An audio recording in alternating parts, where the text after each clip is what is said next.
The Marianas region is vulnerable to typhoons and other natural disasters in this part of the Pacific. Among the players involved in recovery efforts over the decades has been FEMA. We need to work together on all levels of government, private sector, nonprofits, to go ahead and help people as quick as we can. We're doing that here in the federal government. That's FEMA Region 9 Administrator Bob Fenton Jr. during the aftermath of Typhoon Mawar in May 2023. One of the things FEMA brings is mitigation money. The recovery nearly 2 years later is ongoing for many.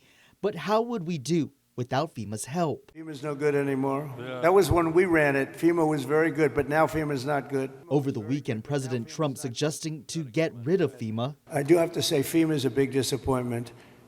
We had it working well. We had great people, but FEMA's not good anymore. What FEMA did in North Carolina, you know, they still haven't even gone to certain areas. They don't know what they're doing. And I say, you don't need FEMA.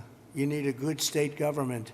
And when you have a problem in Los Angeles, or when you have a problem even in the state of California, you have your own, essentially FEMA, you fix it yourself. You don't have somebody coming in from a state where they have no idea, like Florida. They come in from hurricanes, they have people staying in Alaska, and now they see, oh, this is very nice.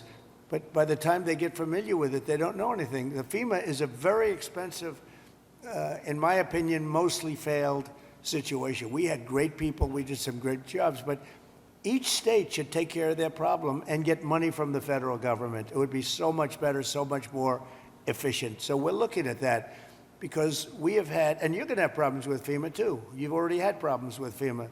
FEMA doesn't even show up. It takes weeks before they even show up. And what happens is the state then relies on FEMA and nobody does anything because FEMA doesn't show up. So it's not a good situation, so we'll make some recommendations on that. President Trump signed the executive order establishing a FEMA Review Council. Recently sworn in Homeland Security Secretary Kristi Noem and Secretary of Defense Pete Hegseth will be members. The council tasked to develop a report and advise the president on the existing ability of FEMA to capably and impartially address disasters.